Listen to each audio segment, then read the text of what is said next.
What you're about to see is a real-life story, taken from the files of the police racket and bunco squads, business protective associations, and similar sources all over the country.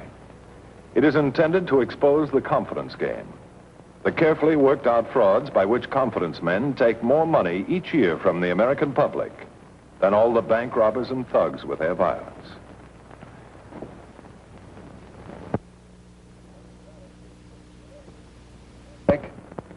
Captain Braddock, ready. This story begins at one of our large hospitals, where not too long ago I was visiting a friend on the force who was recuperating from a gunshot wound. On my way out, I saw a patient being wheeled back to his room from surgery. And two things made me stop for a moment. First, the unusual amount of attention being shown this patient and the presence of a reporter. And second, I had a vague idea I recognized the sick man. If he was who I thought he was, the two didn't jibe.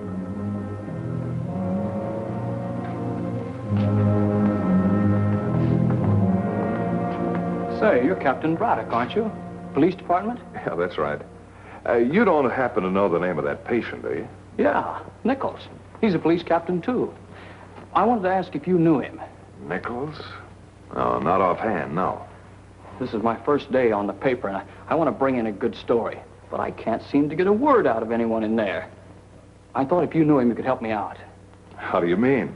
Well, I just can't go in with police captain undergoes surgery. I've got to have an angle. You know what I mean?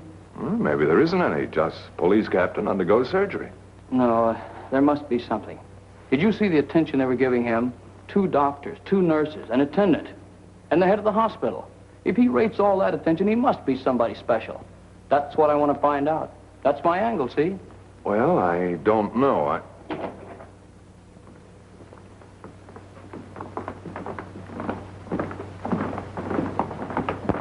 Mr. Harris, Captain Nichols is gone. Is that what you wanted to know?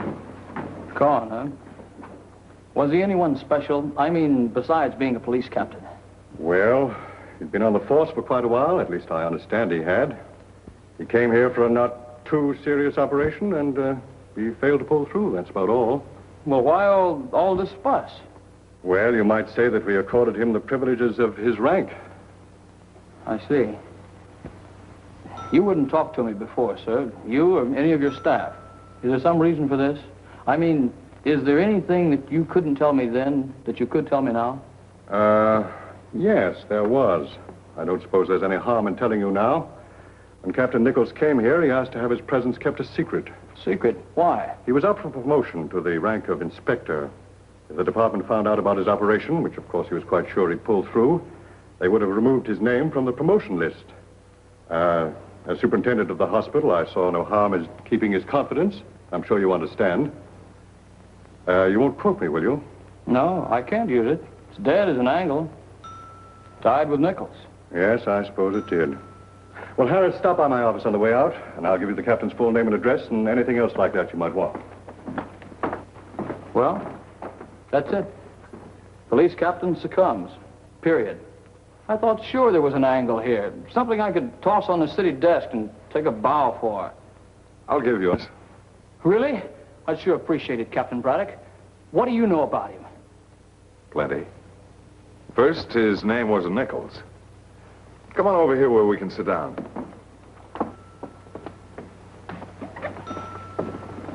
Well, here's your story. Nichols' real name was James J. Doyle. He didn't have much schooling, very little as a matter of fact, and he started out working as a plasterer. An honorable enough profession, but one that didn't pay very well for a man with his ambition. But he stayed with it for a long time, wanting to break away into something better, but never able to decide just what. There weren't any higher paying jobs that he could qualify for. Finally, he just walked off the job for good. There had to be something else he could do that would make him some real money. So Jim Doyle pulled up stakes and moved to the big town, where he took up with a small-time con man and grifter by the name of Short Charlie Cooper. But the team didn't click. Short Charlie had the slick exterior and the glib tongue that should have ensured success. but he wasn't smart. And Jim? Well, he just didn't have what it takes to make a living out of the rackets. No slick article, he. Nothing smooth or suave about him. Nor did he have the gift, the very necessary gift of making confidence-inspiring conversation. Come on, Charlie, let's get out of here. No, wait a minute. I think I got something in here. No, beat it. Hurry up.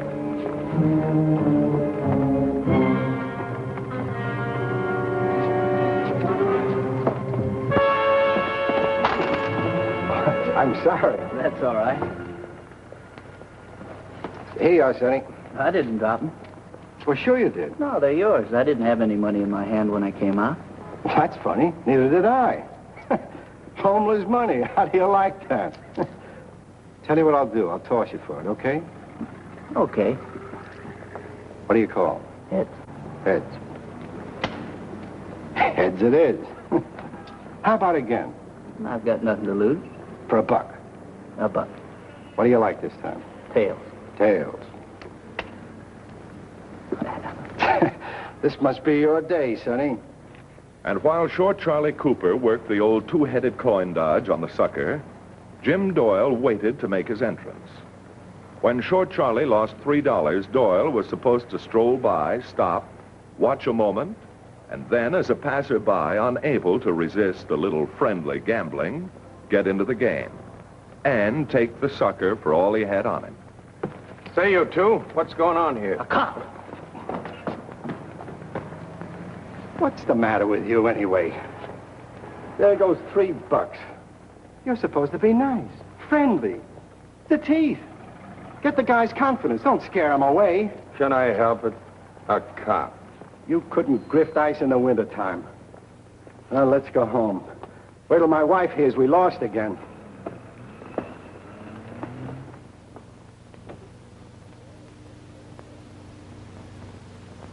Well, at this low point in his new career, Jim Doyle should have been ready to go back to plastering. But he still had his eye on the fast buck, and he wasn't giving up yet.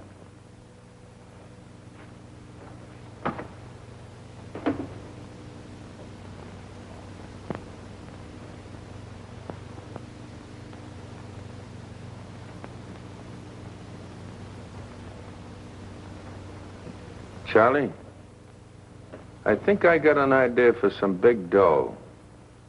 Something I can handle without lousing it up.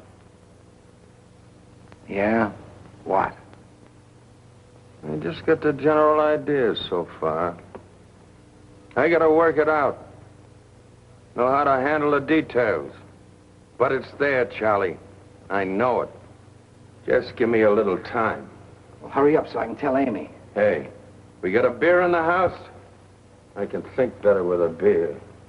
Amy, we got any beer? Well, Amy, where you going? Where do you think? I've had all of this I can take. Wait a minute, baby. What's the matter? I'll draw you a picture. Tell me, how much have you made since you teamed up with this ape? And bringing him in as a boarder yet? Freeloading on us and sitting around like the world owes him a living. Oh, baby, Jim's all right. He's just finding it a little tough to get the hang of the grift. A little tough. 50 years and he'll never make it. Ha! Get a load of the puss on him. A personality like a dead lock. Never mind about that. I'm working on something good. Yeah, baby, something real good. Why don't you get wise to yourself? You'll never make the grift. You ain't built for it. Get yourself a job. Any place. Why, walk into police headquarters and they'll snap you up. Just like that. Amy, just looking like a cop don't mean you can be one. Besides, he couldn't pass the physical. Bad ulcers. That's a tapeworm, brother. And I ain't staying around to nurse it. Look, I tell you, we're gonna do all right. Just give us a little more time. You can have all you want. Dough. That's what I want. When you got it, call me. Baby, you're leaving me flat. Right on your kisser, chum.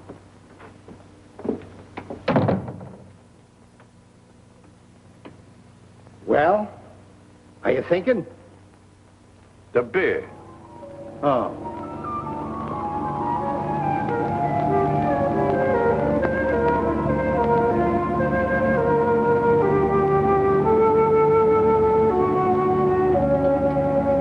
This is the last of it, so you better work it out.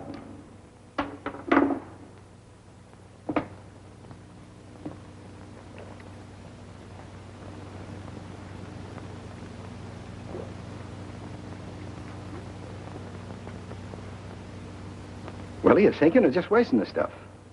Thank you.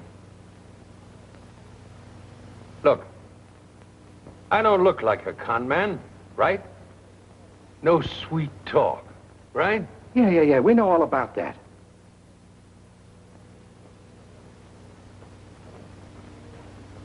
I look like a cop. Even your wife said it. Ain't that right? What's that got to do with it? What's the gimmick? The gimmick? The smooth guy gets his by using what old nature gave him. I'm gonna get mine by using what the old girl gave me. That's the gimmick.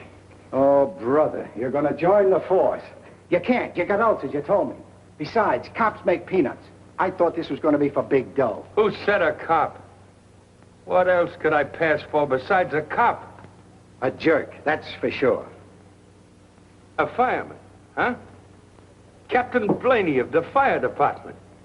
Could I get away with it? Well, the uniform, maybe. But where does the big dough come in? You run into a burning bank and drag it out, is that it? Nah, you'd burn your fingers. My way, it'll be a cinch. Now, get me the phone book. And so Jim Doyle believed he had finally found a use for his own peculiar brand of talent. He was smart enough not to fight his manner and his appearance, but to capitalize on them. The bold front, the authoritative voice, the self-confidence. Whether, as Captain Blaney of the fire department, he could build a fat bank account for himself and his partner, still remained to be seen. But he was ready to go to work and try.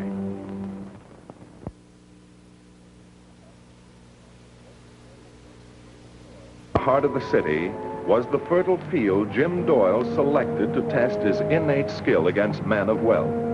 Men endowed by nature so much more favorably than he. Men whom he hoped to separate from some of their money. The motion picture industry was his particular goal. The offices of the exchanges, the producers of newsreels, sundry short subjects, and others in the film business who were subject to fire laws prohibiting smoking on the premises. Piling film in office corners, leaving film lying around without approved fireproof containers, carting it uncovered through the halls, and so forth. Laws which were often broken in the rush of the day's business. Jim Doyle was up early the next morning trying out his plan. From the list of the film companies he got out of the classified phone book, he selected his first victim and placed a call from the lobby of the building where the company was a tenant. Sanctuary, Bill. Captain Blaney been over to your place? Captain Blaney? Who is this? Fire department. You been there yet? Fire department? Well, no, he hasn't been here. Okay, thank you. Just trying to locate him. Hello, what? Miss Ridley? Yes, sir? A fire inspector may be here any minute. Get rid of that film there, quick. You're not smoking, are you? Oh, no, sir. No. Oh, where shall I put the film? In the cabinet, quick, and lock it.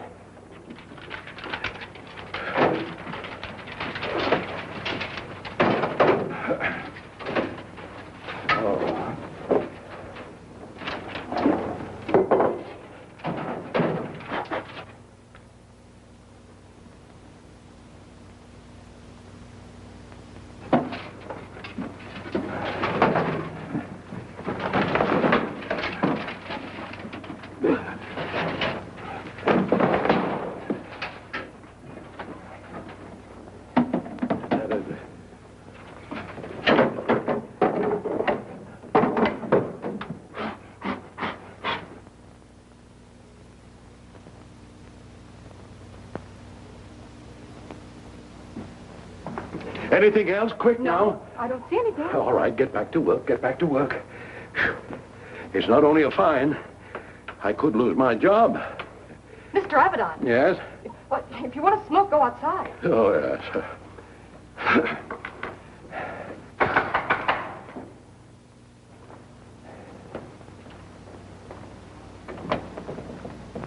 Captain Blaney, fire department. Oh, yes, Captain Blaney. Your office was looking for you. The phone right there, if you'd like to. I'll check in later. Fire extinguisher? Yeah, right here, Captain. Had it checked just, let me see, when was it? The day before yesterday, of course. We have a drill with it every Monday without fail. Don't we, Miss Nibley? Yes, sir. There's no smoking in here. You know that, of course. Oh, yes, sir, I know that. You mean to say you never smoked in this office? No, sir. Well, not that I recall. Oh, maybe once or twice, but then I realized what a fire hazard it is, and never again is too dangerous. When I want to smoke, I go outside. Yeah.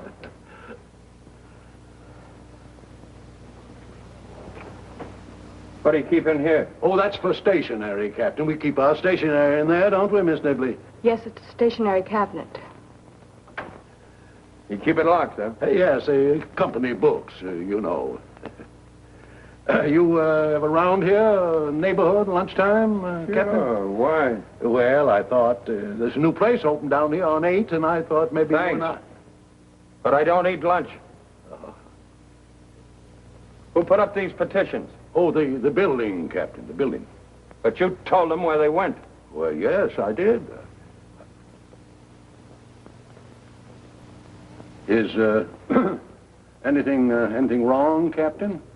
I mean, if there's any violation, it's entirely unintentional, I assure you. We left it entirely in the hands of the building superintendent. We figured that anything he'd do be well within the law. Perhaps I shouldn't have depended on him completely, but... I know what you mean. Is everything all right, Captain?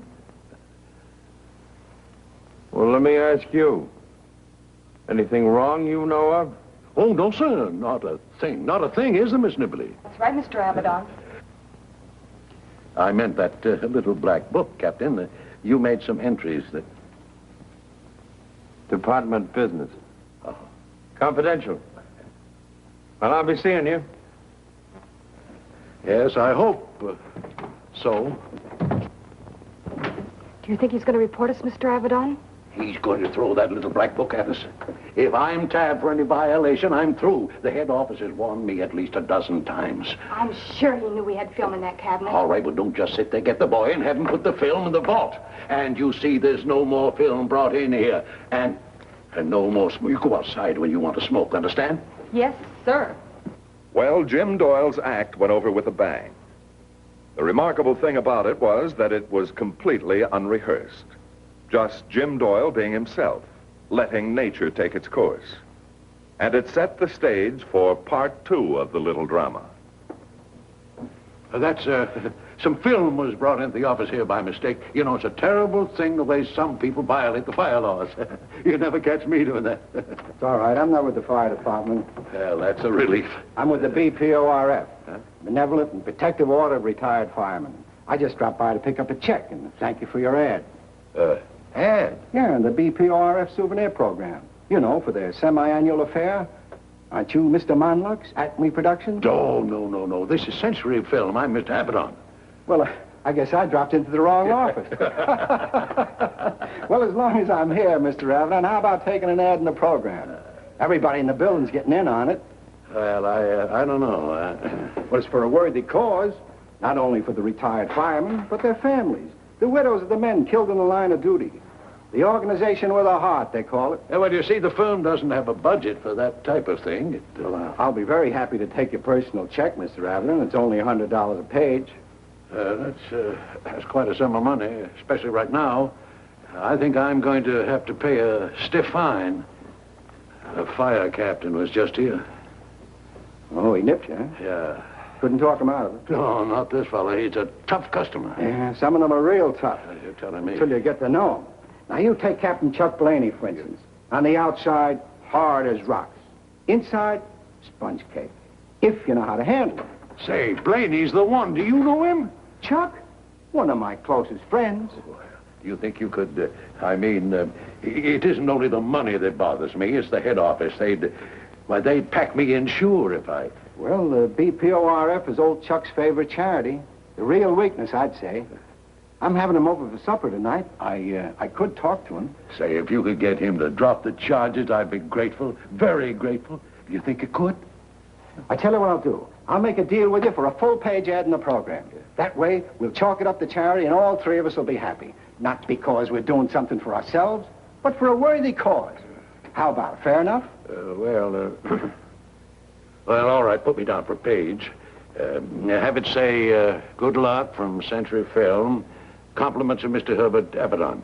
Yeah, put it that way. That's all I'll right. see that it's set up real nice, Mr. Avedon. What's the name of the organization again? You just make out the check to the BPORF. B-P-O-R-F, huh? That's $100. That was the beginning of one of the most fabulous careers in the history of the canvassing racket. They got so rich that Short Charlie never bothered to get his wife back. But didn't anybody ever ask Doyle for his fire department credentials? Very few. One look at him was enough. And once he started his act, who'd question him? But some of them must have wanted proof that the captain would drop his charges before paying for their ads. A cinch. Doyle just came around again, thanked them for their contribution, and ripped the page out of the black book right in front of them. And if somebody wanted to see their ads in the program? How much does it cost to print one up? He checked in here as a police captain to keep his identity a secret, not his illness. How long do you work this thing? Quite a few years. And the field was almost unlimited. There are about 50 cities with film districts, and I don't know how many film companies in each, and many other businesses subject to fire laws as well. Like chemical companies and people that make explosives. Yeah, and they were all Jim Doyle's pigeons. He and his partner worked only when they felt like it, spent winters in Florida, California. Nothing but the best and plenty of it. Got your angle now? Well, I got myself a feature story, but it's all this on the level. I mean, really. You see this man? Looking for someone? Yeah, 617, friend of mine. Right in there. I'm afraid you're a little late, though. Jim Doyle just passed on. Gone? Jim's gone? Yeah, a few minutes ago. You a friend of his? No, not exactly. I'm Captain Braddock of the Racket Squad. This is Short Charlie Cooper, Mr. Harris. I'll have to take you in, Cooper. It's all right. With Jim gone, I'm through. Funny. I used to think I was a bright boy, that he'd never make the grade. Till he showed me. He was the master, all right. Nobody could have stopped him, only... Yes, that stopped him. Even Jim Doyle couldn't fool anybody now. Still here, Harris? Yes, I've been talking to a friend, Captain Braddock, police department. Captain How Braddock? do you do? You knew Captain Nichols? Quite well. Oh, that's too bad. The force has lost a fine man. Fine man indeed.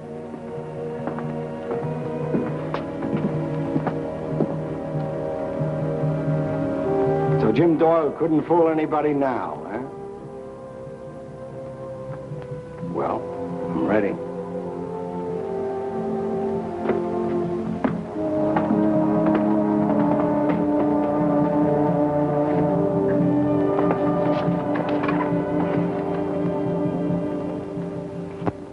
Well, that's the story of James Doyle, alias Captain Blaney, alias Captain Nichols. He's gone, but there are others in the same type of racket today. Not necessarily using the same act, but pressuring people with the same motive. So be careful. Know the person with whom you're dealing. Be sure you have all the facts before you part with any of your hard-earned cash. Something like what you've just seen could happen to you.